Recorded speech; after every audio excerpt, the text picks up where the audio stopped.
Hello everyone, শুরু করছি দি silent manor, লেখিকা টাইনা ইমরোজ লাকি। ভয়েস। সুফিয়ান স্বপ্নের কথা সোলেমানকে বলল। স্বপ্নের কথা কাউকে বললে কিছুই হয় না, লোকে ভুল বলে। সোলেমান তার স্বপ্নের কথা শুনে বলল, স্বপ্নের কথা কাউকে বলতে নেই। আপনি বলেছেন কাউকে? রাঙাকে। ও কি বলল? ও ওর ভাষায় বলেছে স্বপ্নের অর্থ হয় না। বলেছে? যাক, তাহলে তো ভালোই। আপনি এসব নিয়ে চিন্তা করবেন না। যাবেন না? কোথায়? সুফিয়ান চোখ তুলে তাকালো। আজ মেলা ভুলে গেলেন? সব কৃষকরা এবং গ্রামের সবাই নদীর পাড়ে উপস্থিত হবে। বিশাল করে মেলার আয়োজন করা হয়েছে। সুফিয়ান সত্যি ভুলে গিয়েছিল। গতকাল আদিব বলে গিয়েছিল উপস্থিত থাকতে। গ্রামের সবাই আজকের দিনের মেলায় আনন্দ করবে। নাচ গানের ব্যবস্থা করা হয়। বলল, তালুকদার বাড়ির সবাই গিয়েছে? না, সবাই যাওয়া শুরু করেছে। তারা তো প্রধান অতিথি। শুনেছি কৃষ্ণপুর গ্রামের লোকেরাও আসে। ওনারা প্রতি বছরই আসে। আপনি যাবেন? তোরা যা, আমার ইচ্ছা করছে না যেতে। বিকেল হওয়ার আগে সিদ্ধান্ত বদলালে যাব।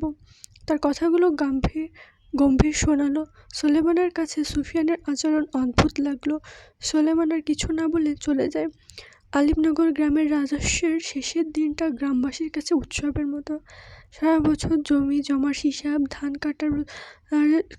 ধান কাটার ঝক্কি, খাজনা মেটানোর তারা সব কিছু পেরিয়ে আসে সেই প্রতীক্ষিত দিন, আলিমনগরের বার্ষিক মেলা। নদীর পাড়ে ঘেঁষে এক বিস্তীর্ণ বালুচরে বসে এই মেলা। দূর দূরান্তের হাটের লোকেরা, গাঁয়ের কৃষক, জেলে, কামার কুমার সবাই আসে এখানে। যেন এই দিনটা পুরনো গ্রামের প্রাণ জেগে ওঠে। মেলার আগের রাত থেকে নদীর বাতাসে অন্যরকম গন্ধ মিশে থাকে। কোথাও মাটির হাঁড়িতে ফুটছে মিষ্টি গুড়ের পায়েস, কোথাও কুমোরেরা সাজাচ্ছে মাটির বাঁশি, খেলনা, ঘোড়া আর লাল রঙের পুতুল। দূর থেকে দেখা যায় যেন আকাশ জুড়ে ঝুলছে ছোট ছোট তেলের প্রদীপ। মেলা প্রাঙ্গণের চারিপাশে যেন রঙিন হয়ে উঠেছে। সকালে সূর্য ওঠেনি, কিন্তু শুরু হয় কোলাহল। গ্রামের পথ জুড়ে মানুষ, গরুর গাড়ি, পালকি, পায়ে হেঁটে আসা দলে দলে নারী পুরুষ, কেউ মাথায় চাঁদি, কেউ হাতে মাটির হাঁড়ি নিয়ে এগিয়ে আসে মেলার দিকে। শিশুদের চোখে উজ্জ্বল আলো। তাদের কাছে মেলায় পৃথিবীর সবচেয়ে বড় বিস্ময়। বাঁশের খুঁটিতে বাঁধা পতাকাগুলো বাতাসে উড়ছে। লাল, নীল, হলুদ কাপড়ে মোড়া সেই খুঁটিগুলো যেন গ্রামের আনন্দের প্রতীক। মেলা বসেছে 3 ভাগে। প্রথম ভাগে দোকানপাট, গুড়, চিড়া, মুড়ি, তেল, খেলনা, কাঠ ইত্যাদি। সারি সারি দোকানিরাও উচ্চ স্বরে ডাক দিচ্ছে, এই দেখো মিঠাই 1 পয়সায় 2টা। পাশের দোকানে বাচ্চা ঢোল, তার সামনে দাঁড়িয়ে কেউ আবার বাঁশি বাজাচ্ছেন। বাতাসে মিষ্টি গন্ধ, গুড়ের মিষ্টি আর মানুষের শরীরের ঘাম মিশে এক অদ্ভুত ঘ্রাণ তৈরি করেছে, যেটা কেবল মেলাতেই পাওয়া যায়। দ্বিতীয় ভাগ শুরু হয়েছে নাচ গান। খোলা আকাশের নিচে বাঁশের মঞ্চ, তার উপর ঝুলছে রঙিন কাপড়। ঢাক ঢোল বাজছে, বেহালা ও হারমোনিয়ামের সুর। একদল গায়ক গান গাইছে পালাগন। তাদের গলায় সুর, মুখে হাসি, চোখে আলো। গল্পের তালে তালে গ্রামের মানুষ তালি দিচ্ছে, কেউ হাসছে, কেউ আবার কান পেতে শুনছে। পালাগানের পাশে বসেছে বায়োস্কোপ, কাঠের বাক্স। চোখে লাগিয়ে দেখা হয় অদ্ভুত সব চলমাত্র ছবি। বাচ্চারা গুচ্ছ গুচ্ছ দাঁড়িয়ে আছে। 1 পয়সা দিয়ে সেই জাদু দেখা যায়, যেন জীবনের বড় প্রাপ্তি। তৃতীয় ভাগে আছে পশুর হাট, গরু, ছাগল, অশ্ব সবাই এখানে আসে বিক্রির জন্য। কৃষকেরা গরুর দাঁত দেখে, দড়ি টেনে দেখে শক্তি মাপে। কারো গলায় দরদি আওয়াজ, এই গরুটা দেখো, ধান কম খায়, দুধ বেশি দেয়। হাটের ভেতরের কাদা, গরুর পায়ে জল ছিটকে পড়েছে মানুষের গায়ে। তবুও কারোর মুখে বিরক্তি নেই। সবাই মুগ্ধ ও উত্তেজিত। কারোর চোখে নতুন গরু কেনার স্বপ্ন, কারো মনে পুরনো গরু বিক্রি করে কিছু টাকা হাতে আসার আশা। জমিদার রসিক তালুকদারের জন্য আলাদা মঞ্চ করা হয়েছে। সে বসে আছে মনোভাব নিয়ে, পরনে ঝকমকে পোশাক, কেউ কেউ এসে আদব এবং সম্মানের সাথে রশিদকে ফুল দিয়ে সম্মান জানাচ্ছে। পেছনে দাঁড়িয়ে অনুযায়ীগণ চোখ ঘুরিয়ে চারিপাশে দেখছে। রায়ান, সায়াম আদিবের সাথে বসে গল্প করছে। ফারদিনা ও ঝিলমিল পাশাপাশি বসা। গ্রামে ছোট বড় অনেকেই ফারদিনার রূপ দেখছে। সচরাচর তালুকদের বাড়ির মেয়েকে দেখে না কেউ, আজ দেখছে। একজন অন্যজনের কানে ফিসফিস করছে, কিন্তু মন আজ ভীষণ ভারী। ফারদিনার বেলায় এসে সে একবার চোখ তুলে অবধি দেখেনি চারিপাশ। ঝিলমিল জিজ্ঞেস করলো, তোর মন খারাপ কেন? সুফিয়ান আসেনি দেখা? হাই বউ, সবে তো মেলা শুরু। ফারদিনা মর্মাহত মুখে বলল, আমি অন্য কারণে চিন্তিত। কী কারণে? ঝিলমিল ঝুঁকে জিজ্ঞেস করলো। গতকাল রাতে আমি ভয়ঙ্কর একটা স্বপ্ন দেখেছি, রীতিমতো দম আটকে যাওয়ার উপক্রম। কি দেখছিস? আমি দেখলাম আজমাদের সাথে আমি মিশছি, ওর কাছে সুফিয়ানের দুর্নাম করছি, সুফিয়ানের বাঁশির সুর আমি শুনতে পাচ্ছি না। তার মধ্যে তুই একটা চিঠি নিয়ে এসেছিস। চিঠিতে লেখা ছিল, আমি যাকে ভরসা করছি সেই সব থেকে বড় শত্রু আমার। আমি, আব্বা, 4 ভাই, তোকে আর সুফিয়ানকে অনেক ভরসা করি। ঝিলমিল হেসে উড়িয়ে দিয়ে বলল, এসব তোর মনের ভুলভাল ভাবনা। ফারদিনা এবার আহত কণ্ঠে বলল, আমি আরও একটা স্বপ্ন দেখেছি। স্পষ্ট ছিল না, তবে এরকম, সুফিয়ান ক্রোধে আগুনে আমাকে মেরে ফেলছে শ্বাসরোধ করে। ঝিলমিল ঠোঁট বেঁকিয়ে হেসে বলল, স্বপ্ন কখনো সত্যি হয় না। চল বায়োস্কোপওয়ালার ওইখানে যাই, উনি অনেক দৃশ্য দেখায়, আমরাও দেখি। ফারদিনা না করলো, ঝিলমিল শুনল না। বায়োস্কোপওয়ালার কাছে গিয়ে ফারদিনা কাঠের বাক্সে চিত্র দেখছে। চিত্রটি একটি গ্রামের। একজন রাখাল ছেলে বসে বসে বাঁশি বাজাচ্ছে। সুদর্শন যুবক, তার বাঁশির সুর শুনে জমিদারের কন্যা ছুটে এসেছে। দৃশ্য পাল্টালো। বাঁশিওয়ালা তার পেছনে দাঁড়িয়ে হঠাৎ তার মুখ চেপে ধরল। ফারদিনা চমকে উঠল, বায়োস্কোপ থেকে ছুটে সরে গেল। ঝিলমিল বলল, দৃশ্যটা সুন্দর আসছিল না? তুই কি দেখলি? বিস্ময় তলিয়ে গিয়ে ফারদিনা জিজ্ঞেস করলো, একজন বাঁশিওয়ালা বাঁশি বাজাইছে, তার সুর শুনে একজন সুন্দরী কন্যা দৌড়াইছে, পরের দৃশ্যে তাদের বিয়ে হয়েছে বলে হাসল ঝিলমিল। ফারদিনা গম্ভীর মুখে চোখ মাটিতে নিল। চোখে মুখে হতাশ ছাপ দেখে ঝিলমিল জিজ্ঞেস করলো, কি হয়েছে তোর? আজ তোর এমন লাগতেছে কেন? ফারদিনা চোখ তুলে বলল, আমি অন্য কিছু দেখলাম। বাঁশিওয়ালা ছুটে আসা মেয়েটিকে মেরে ফেলতে চাচ্ছে। তার কথা তোয়াক্কা না করে ঝিলমিল বলল, তুই যা স্বপ্নে দেখছিস সেই ঘোর থাইকা গেছে। চল নদীর তীরে হাঁটি, ওই দিকটায় যাই, মেলা থেকে দূরে, তোর ভালো লাগবে। সূর্যের আলো উঁকি মেরে আবার মেঘের আড়ালে লুকিয়ে যাচ্ছে। বাতাস বইছে, মেলা থেকে সবার কোলাহল শোনা যাচ্ছে। ফারদিনা উদ্ভ্রান্ত প্রতীকের মতো হাঁটছে। ঝিলমিল মনের সুখে ভাজা পিঠা খাচ্ছে। ফারদিনাকে পিঠা সেধে বলল, নে পিঠা খা, মজা করিস না? পিঠা খেলে মন ভালো থাকে, খাবি? খাবো না। ঝিলমিল মুখ বেঁচিয়ে দিলে বলল, তুই পিঠা খাবি কেন? তুই খাবি সুফিয়ান রে বলে জিভ কামড় দিল। মুখ ফসকে বেরিয়ে গেছে বাক্যটি। ফারদিনা বিস্ময় চোখে তাকালো ওর দিকে। ঝিলমিল হেসে বলল, জ্বালায়া মাথা খাবার কথা কইছিলাম। আচ্ছা, সুফিয়ান আজ আইল না কেন? ও আমাকে হয়তো ভালোবাসে না। ঝিলমিল অগ্রাহ্য করল তার কথা, কোনো প্রতিক্রিয়া করল না। নদীর তীরে কিছু নৌকা বাঁধা, ঘাসের তীর সবুজ হয়ে আছে, ঘাটে সবুজ হয়ে আছে। ফারদিনা পা হালকা করে বিছিয়ে ঘাসের উপর বসলো, হাঁটুর উপর হাত রেখে থুতনির উপর ভর রাখলো। কানে শোঁ শোঁ শব্দ আসছে বাতাসের। ঝিলমিল খাওয়া ছেড়ে বলল, তোর এত মন খারাপ? তোর শুকনা মুখ আমার মোটেও ভালো লাগছে না। কী সব স্বপ্ন দেখছিস? দেখ, স্বপ্ন সত্যি হবে না। তবে সুফিয়ান কেন মেলাতে আসলো না? হয়তো তার কাজ আছে, তাই আসে নাই। তার লেগে মন খারাপ করবি? ঝিলমিলের কণ্ঠ ক্লান্ত। ফারদিনা কিছু না বলে নদীর ঢেউয়ের দিকে চেয়ে রইল, কোনো জবাব দিল না।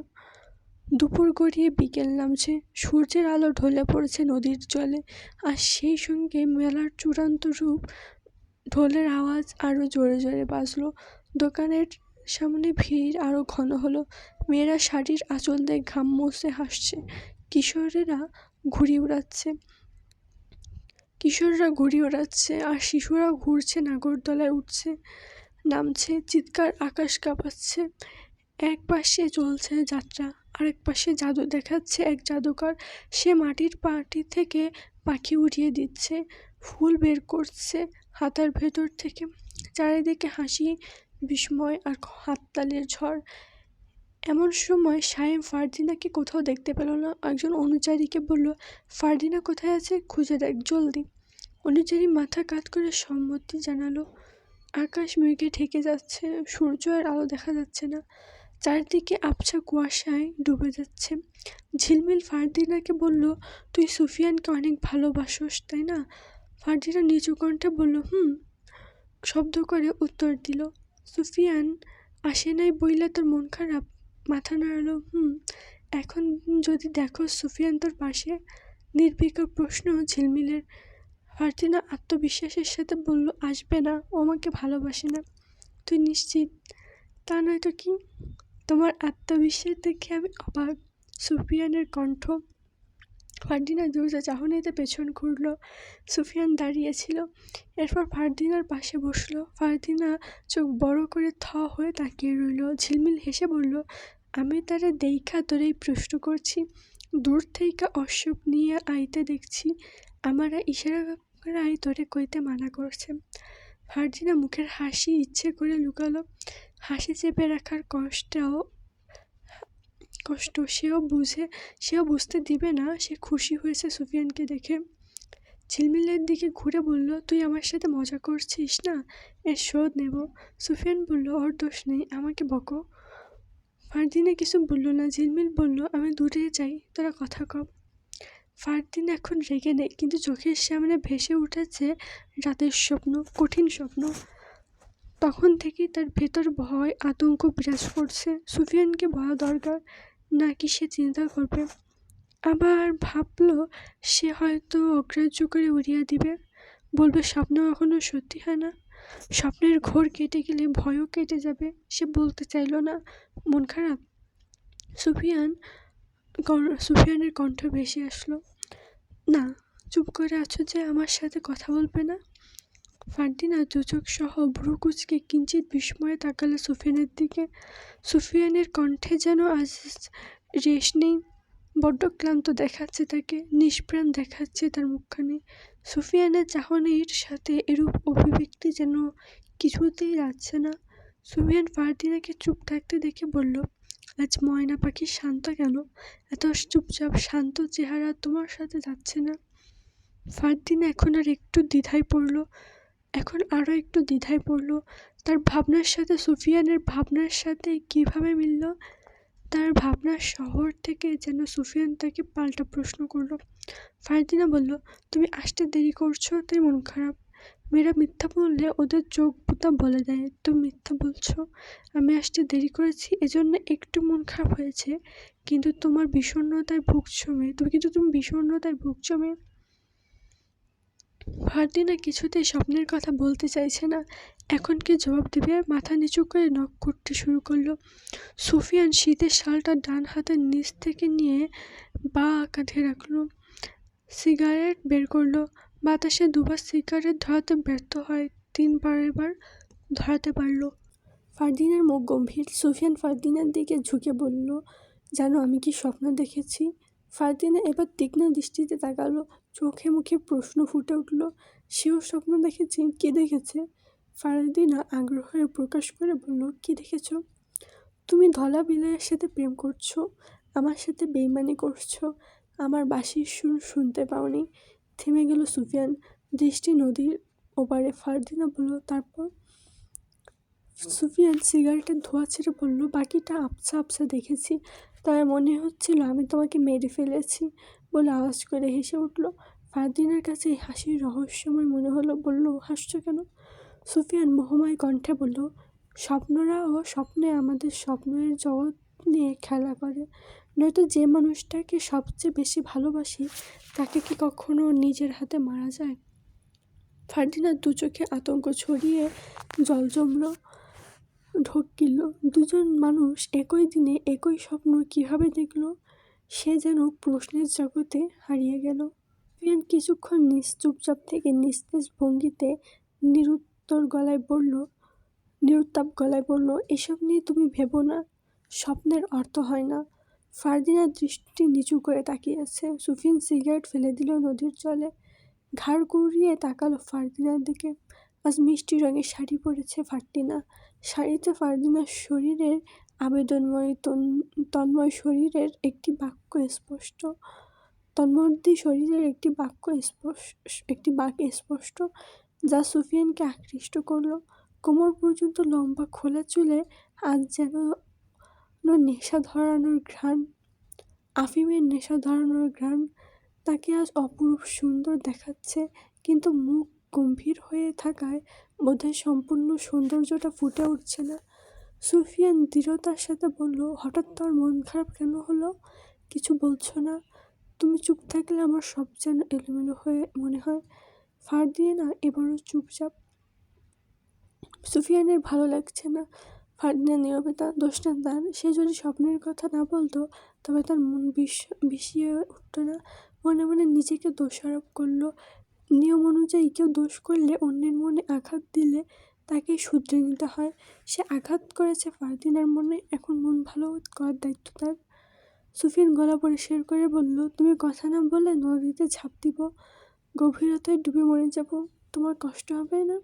ফারদিনা কোনো প্রতিক্রিয়া করছে না। ভুলভাল উপায় মনে হচ্ছে। এই উপায়ে মন ভালো হলো না, বরং খারাপ হয়ে যাচ্ছে। প্রিয় মানুষটা জলে ডুবে মরে যাবে, এটা কেমন উপায়? এটা কোনো মাধ্যমের মধ্যে পড়ে না মন ভালো করার। সুফিয়ান নিজেই নখ করতে শুরু করলো। তারপর ভেবে বলল, আমি একটা সিদ্ধান্ত নিয়েছি। তোমার আমার বিয়ের পর আমরা শীঘ্রই বাচ্চা নেব। মেয়ে বাচ্চা। মেয়েই হবে, দেখো, লাল টুকটুকে মেয়ে। তোমার মতো সুন্দরী, তোমার মতো নাক, তোমার মতো চুল, তোমার মতো তেজ, সব তোমার মতো হবে। আমার আরেকটা ফারদিনা হবে। তবে ওর নাম কি রাখা হবে বলো তো? সুফিয়ান ঢং করে চিন্তা করলো। বলল, ওর নাম হবে সমুচা। দেখো, সমুচা উচ্চারণ করার সময় মুখটা হয়ে যাবে। সুফিয়ান ভেঙিয়ে দেখালো। ফারদিনা সুফিয়ানের কথা শুনে হেসে উঠল। হাসির বন্যা বইল যেন। ফারদিনার হাসি দেখে সুফিয়ানও নিঃশব্দে হাসলো। মুগ্ধতার চোখে তার হাসি দেখে বলল, এভাবে হেসো না সুন্দরী, তোমার হাসি দেখলে যে পরাণ জ্বলিয়া যায়। ফারদিনা হাসি নিয়ন্ত্রণ করে বলল, সত্যি চলছে তো?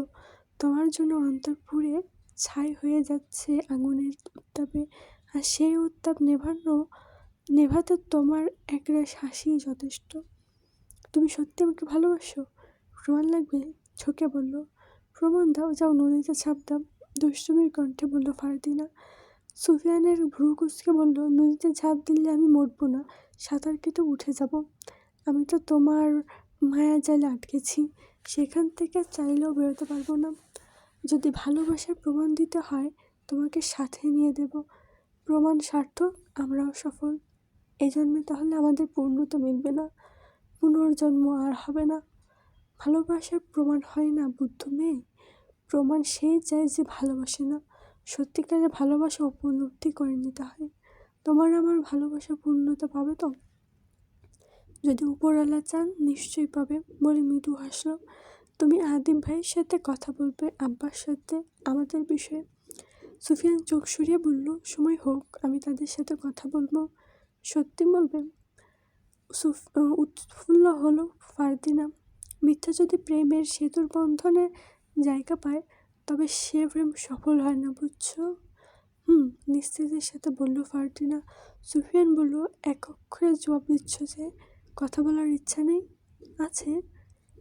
এবার একবার 2 অক্ষরে জবাব দিয়েছ। আমার সাথে একাধিক শব্দের কথা বলবে, যা অকাজে তাও বলবে। তোমার মুখে প্রতিটা কথা শুনতে ভালো লাগে। মানুষ গান শুনতে পছন্দ করে, কানে যদি গানের সুর ভেসে আসে সে ধ্যান দিয়ে শুনে। আমি তোমার প্রতিটা কথার শব্দের সুর পাই, যা আমাকে মুগ্ধ করে। আমি কি সত্যি তোমার হয়ে গিয়েছি? গালে হাত দিয়ে নম্র কণ্ঠে জিজ্ঞেস করলো ফারদিনা। সুফিয়ান ফারদিনার মুখের দিকে তাকিয়ে কণ্ঠ গভীরে নিয়ে বলল, তুমি আমার শিরায় উপশিরায় গেঁথে গেছো। মস্তিষ্কের নিউরনে ভাজে তুমি। মানুষ তাই জীবন থেকে সরাতে পারে যার সাথে দেহের সম্পর্ক থাকে। আত্মার সাথে সম্পর্কিত সম্পর্ক কখনো ছিন্ন করা হয় না। আর যদি মরে যাই, এরূপ প্রশ্ন করতে ফারদিনের ভালো লাগে। ভালোবাসার মানুষটির চোখে নিজেকে হারানোর ভয় দেখতে কার না ভালো লাগে?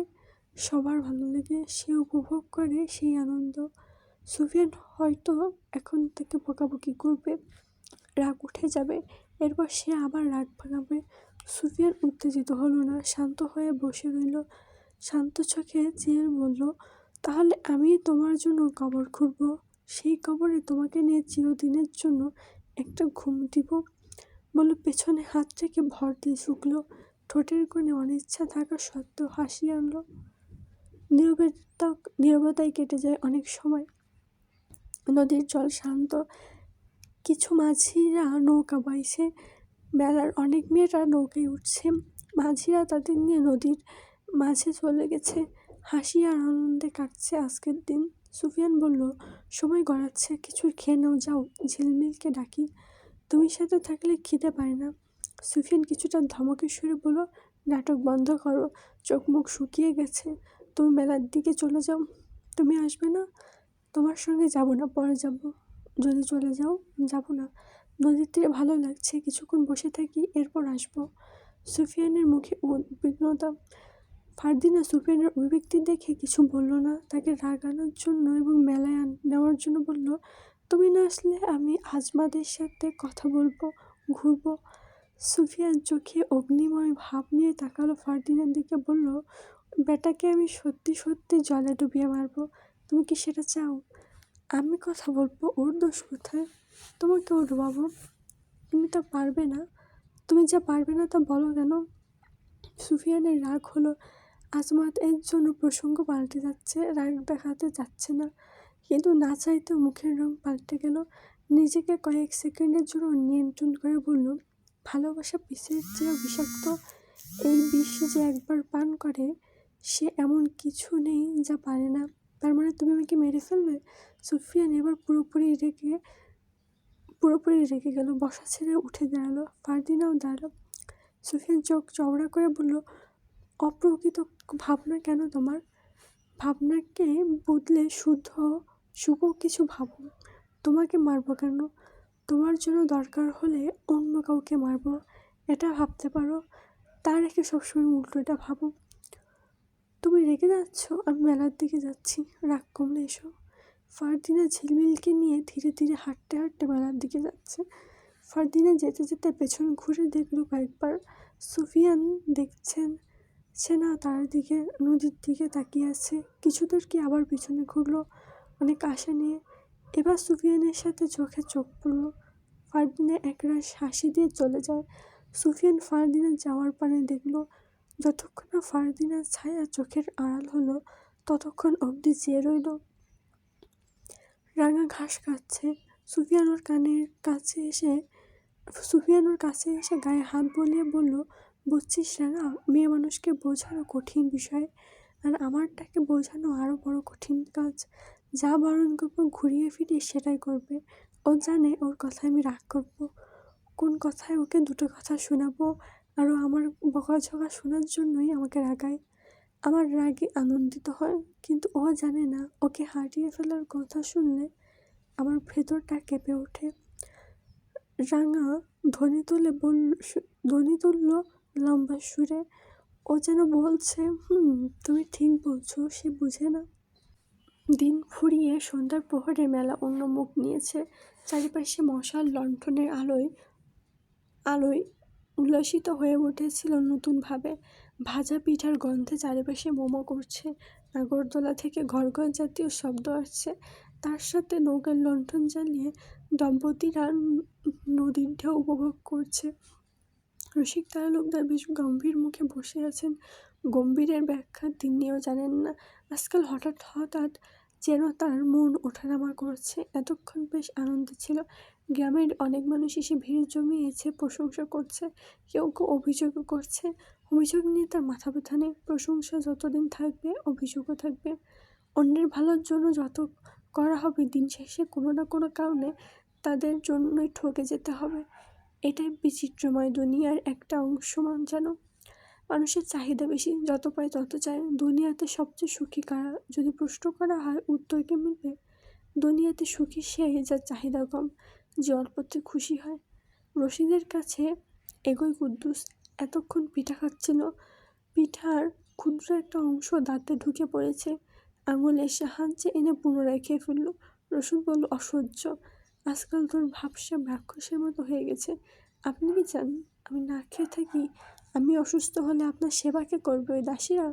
তুই ভালো করে জানিস আমার শরীরে কোনো নারীর স্পর্শ কোনোদিন লাগেনি, আর লাগাতেও চাই না। কুদ্দুস মাথা নিচু করে বলল, তাহলে আপনার 4 ছেলে আর মেয়ে আপনার নয়? রশিদ এবার ওর দিকে কটমট করে দেখালো, দাঁতে দাঁত চেপে বলল, আমি দুধ কলা দিয়ে গালসব পুষেছি, ওটা সাপ হবে না। ওটা দুধ কলা দিয়ে গাধা পুষেছি, ওটা সাপ হবে, গাধা না। কুদ্দুস বলল, মেরে তোর চামড়া তুলে ফেলবো। রশিদ আশেপাশে তাকালো। আদিব, ওরা আর অনুযায়ী সবাই নিজেদের মধ্যে আলাপ আলোচনা করছে।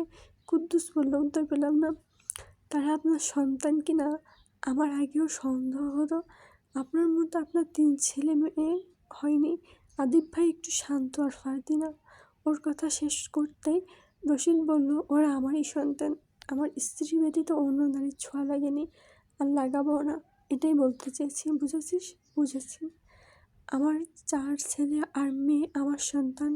কার সন্তান? আপনি তো বললেন আপনার।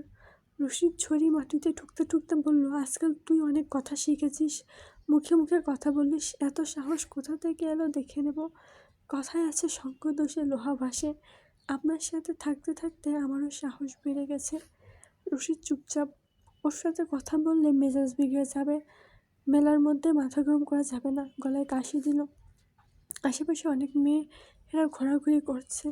কণ্ঠ শীতল করে বলল, আশেপাশে কত মেয়ে ঘুরছে, দেখ কাউকে পছন্দ হয় কিনা। হায় হায়, মাত্রই তো বললেন আপনার শরীরে অন্য মেয়েদের ছোঁয়া লাগতে দিবেন না, এখন মেয়ে দেখতে বলছেন। এই বয়সে বিয়ে করলে আপনার ছেলেরা ছিছি করবে। এখন তাদের বিয়ে করার বয়স। আমি আমার কথা বলিনি, কালুর ঘরের কালু, তোর কথা বলেছি।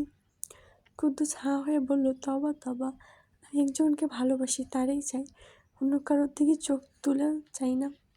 রশিদ মুখ ভেঙিয়ে বলল, আমার প্রেমিক পুরুষ রে, এখন আমার চোখের সামনে থেকে সরে যা। কুদ্দুস তার সামনে থেকে সরে গিয়ে পেছনে দাঁড়িয়ে বলল, আপনার পেছনে দাঁড়িয়েছি, আপনার আমার দিকে চাইতে হবে না, সামনের দিকে তাকিয়ে বলেন। রশিদ হেরে যাচ্ছে। আজ অব্দি সে কারোর সাথে কথা বলে হেরে যায়নি, আজ সে হেরে যাচ্ছে। কুদ্দুস ধীরে ধীরে চালাক হয়ে যাচ্ছে। সে আর তাল মেলানো না, প্রসঙ্গ পাল্টে নিল। বলল, ফারদিনা কোথায়? আজমাদের সাথে বসে গল্প করছে। ওর দিকে নজর রাখিস তে বলিস অনুযায়ীদের। আমার একটা মাত্র মেয়ে, আমিও আমার আব্বার একটা মাত্র ছেলে। আব্বা বেঁচে নেই, আমি আছি। তো তা জেনে আমি কী করবো? বড্ড কথা বলিস, বিরক্ত হয়ে যাচ্ছি। যা, চায়ের ব্যবস্থা কর। সন্ধ্যাবেলা চা না খেলে আমার মাথা ঠিক থাকে না, নিয়ে আয়। কুদ্দুস দ্রুত চলে যায়। আজমাত নুরবেগ নদীর তীরে দাঁড়িয়ে এটা ওটা লিখছে। মাথায় বোলার হ্যাট, দিনের বেলা হ্যাট পরে। এখন সন্ধ্যার পরে কেউ হ্যাট পরে না। ফারদিনা ঝিলমিল তার পাশেই দাঁড়ানো। ঝিলমিল আজমাতকে বলল, আপনি মাথায় ওইটা কি পরে আছেন? আজমাত চোখ এক পলকে উপরে নিয়ে তাকিয়ে হ্যাটটা খুলে হাতে নিল। হেসে বলল, এটা বোলার হ্যাট। দিনে মোটামুটি রোদ ছিল, তীব্র না হলেও রোদ শীতেও আমার সহ্য হয় না, তাই হ্যাট পরেছি। আপনি অনেক ধলা, এত ধলা মানুষ আবার ভালো লাগে না। আপনারা সবাই কি করে জানেন? ধলা বিলাই। ফারদিনা আজমাতের আড়ালে চাপা সরে হাসল। আজমাত ঝিলমিলের কথায় দিয়ে বলল, ফারদিনা, আজ সুফিয়ানকে দেখিনি, সে কেন আসলো না? এসেছিল, বিকেল পর্যন্ত তার সাথে ছিলাম, বলেছে পরে আসবে, এখনও দেখছি না। মেলা তো শেষ হতে চলল। ঝিলমিল বলল, সারাদিন সুফিয়ান সুফিয়ান করিস না তো, আর শুনতে ভাল লাগে না। তুই কাউকে ভালোবেসেছিস, তুই এসব বুঝবি না। আমি এসব চেতনায় নাই, খাই দাই ঘুরি ফিরি, এজন্য তোর নাম মুচমুচি আর টুংটাং। আজমাত ফারদিনার কথা শুনে হেসে ফেলল। তার হাসির সময় দীর্ঘ হয়। আশেপাশের কিছু মানুষ তাকিয়ে দেখছে। বিদেশের মানুষ দেখা যায় না সচরাচর। তারা নিজেদের মধ্যে বলাবলি করছে, এই বেটা হয়তো বাংলা বলতে পারে না।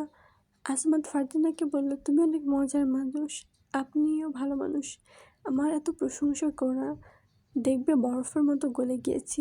মেয়ে মানুষ এমনিতেই আগুনের মতো, ওদের স্পর্শে গেলে ছেলেরা দুর্বল হয়ে পড়ে। ঝিলমিল বলল, সবাই পড়ে না, আপনার শরীর দুর্বল, তাই অল্পতেই পইরা যান। বেশি বেশি বাদাম খাইবেন, দেখবেন আর পড়বেন না। ফারদিনা এবার হাসলো। তার হাসির শব্দ হাওয়াতে উড়ে গিয়ে রায়ানের কানে পৌঁছালো। রায়ান তার আলোচনা রেখে ঘুরে একবার ফারদিনার দিকে তাকালো। আজমাত, ফারদিনা, ঝিলমিলে একসাথে দাঁড়ানো। আজমাত বলল, তোমার হাসিও সুন্দর, এভাবে কারোর সামনে হেসো না। তখন তার কাঁধে কেউ হাত রাখে। হঠাৎ কেউ হাত রাখায় খানিকটা বিচলিত হলো। চেয়ে দেখলো সুফিয়ান। সুফিয়ানকে দেখে ফারদিনা নিশ্চুপ হয়ে গেল। আজমাতের সাথে কথা বলা সুফিয়ান পছন্দ করে না, কিন্তু সে বলেছে, ইচ্ছে করে আজমাতের সাথে কথা বলেছিল। সুফিয়ান আজমাতকে লক্ষ্য করে বলল, ফারদিনার হাসি সুন্দর, কিন্তু ও তোমার মায়ের মতো। নারী মানেই মায়ের জাত।